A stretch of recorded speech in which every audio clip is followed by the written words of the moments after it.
नमस्कार, आप सभी का आपके अपने YouTube चैनल MNT ग्रुप में स्वागत है। आज हम पढ़ने जा रहे हैं समय और कार्य से जुड़े हुए कुछ सवाल।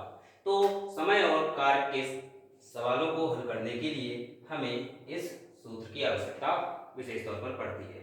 यहाँ पर M का मतलब है मैन अर्थात आदमी। फिर हमारा है D यानी डे अर्थात दिन। टी टाइम समय। ई इफिशियंसी कार्य क्षमता। कार्य क्षमता। और डब्ल्यू है हमारा कार्य या कहें काम। तो यहाँ 1 लिखा है और कहीं आप देख रहे हैं कि 2 लिखा है। तो 1 और 2 में क्या अंतर है? 1 का मतलब है जो जानकारी पहले दी गई है और जो बाद में दी गई है वो 2 कहलाएगी। किस तरीके से हम देखते हैं सवाल को। पहला सवाल लेते हैं तो इसमें दिया गया है यदि एक किसी काम को 5 दिन में पूरा करता है। तो यहाँ पर किसी काम की बात आ रही है, यानी एक काम आ गया है। इसमें सवाल में क्या दिया है? काम दिया है। 5 दिन दिए हुए हैं, यानी कि दिन भी दे रखा है। पूरा करता है तो उसे ऐसे ही 3 काम, फिर से काम आया, पूरा करने में कितने दिन लगेंगे। तो यहाँ पर हमें क्या क्या चीजें मिल रही हैं? हमें यहाँ पर 5 दिन है और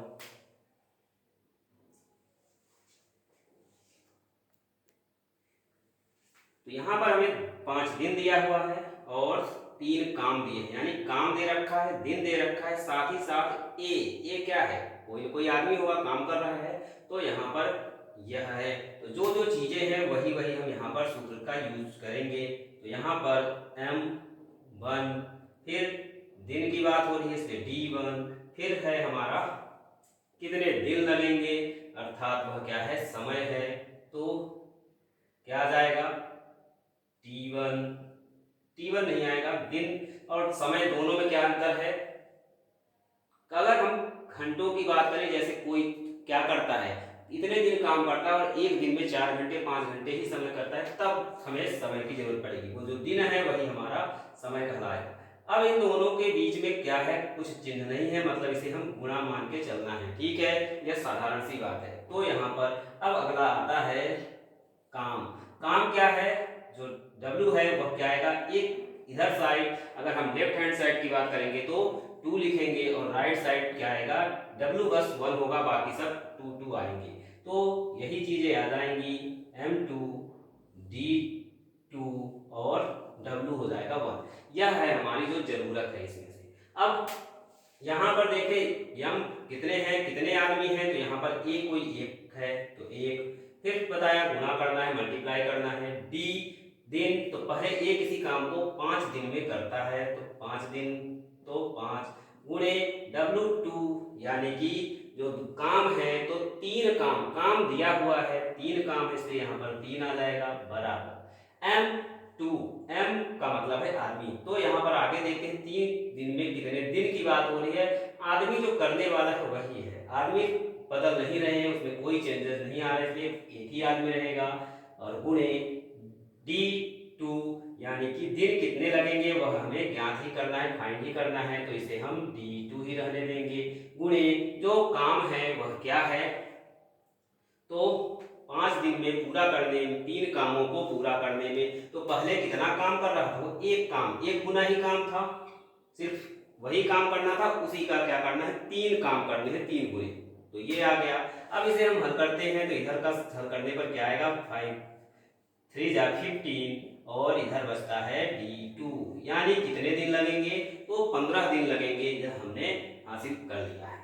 अब हम दूसरे सवाल में आते हैं। यहाँ पर क्या है? 16 आदमी हैं। तो सबसे पहले हमें इसकी जरूरत पड़ेगी, यानी कि हमें M दिया हुआ है। यहाँ से हम क्या समझ गए? किसी काम को, तो ये W की बात हो रही है, 10 दिन में तो D की बात हो रही है, पूरा करते हैं। तब 40 दिन में तो फिर यहाँ पर क्या आ रहा है? D आ रहा है। उसे पूरा करने में कितने आदमी लगेंगे? तो यहाँ पर M की बात आ रही है। अब D आ रहा है तो काम क्या ठीक है, तो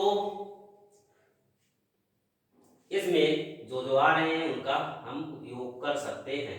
तो क्या आएगा हमारा सूत्र, m1 गुणे d1 गुणे w2, w2 इधर आ जाएगा और बराबर हो जाएगा m2 गुणे d2 गुणे w1। इस तरीके से मल्टीप्लाई लगा के भी लिख सकते हैं, इस तरीके से भी बिना लिखे लिख सकते हैं। क्योंकि हम इसे यहाँ करने वाले हैं, कंपटीशन में इसका यूज करेंगे, एमसीक्यूज में करेंगे, तो वहाँ हमें टाइम की इंपॉर्टेंस बहुत ज़्यादा होती है, इसलिए हम कम से कम लिखें। तो आगे m1 क्या है, पहली जानकारी है, यहाँ पर है 16 16, फिर है मल्टीप्लाई d1 क्या है हमारा 10, फिर w2 काम सेम है इसलिए 1 इक्वल टू m2, फिर m2 हमें क्या करना है, फाइंड करना है, तो यहाँ पर m2 रहने देंगे, फिर d2 जो है गिवन है 40 डेज हैं तो 40 लिख देंगे, और फिर मल्टीप्लाई w1 क्या है, वर्क जो है काम हमारा क्या है सेम है, वही है, तो एक का एक ही रहेगा। अब यहाँ से इसे सॉल्व करते हैं तो 16 10 आ जाता है हमारा 160, m2 मल्टीप्लाई हो जाएगा 40, ये इससे मल्टीप्लाई होगा ही नहीं। अब क्या करेंगे, ये ट्रांसपोज हो जाएगा, तो क्या आ जाएगा, इधर आएगा तो इधर मल्टीप्लाई हो रहा है, इधर आके डिवाइड हो जाएगा, इक्वल टू m2, 0 0 कैंसिल, जब भी 0 मिले तो सबसे पहले 0 को करना है, जिससे नंबर काफी छोटा हो जाता है, 4 1 जा 4 4 जा, तो क्या आ गया हमारा 4 इक्वल टू m2। अब हम जब एग्जाम में सॉल्व करेंगे तो ये भी लिखेंगे नहीं, क्योंकि इससे कोई मतलब नहीं, हमने यहाँ पर जान लिया 4, तो 4 को जिसे क्या करेंगे उस ऑप्शन पर क्लिक कर देंगे। तो ये थे कुछ सवाल जो बहुत ही आसान थे, एक ही फार्मूले पर बेस्ड थे। तो यहाँ पर हमने एक चीज और नोटिस किया है, क्या पाया है कि यदि क्या हो जाए दोनों चीज सेम हो, उसमें कोई डिफरेंस ना हो, तो हम चाहे तो उसे क्या करें, राइट ना करें, तो भी हमारा काम हो सकता है। जैसे यहाँ पर 1 1 है, उसकी कोई जरूरत नहीं आई, लेकिन फार्मूले में जो चीज गिवन है उसके अकॉर्डिंग बताना यह भी काम है, ठीक है। इसलिए अब मिलते हैं आपसे नेक्स्ट वीडियो में, ओके बाय बाय।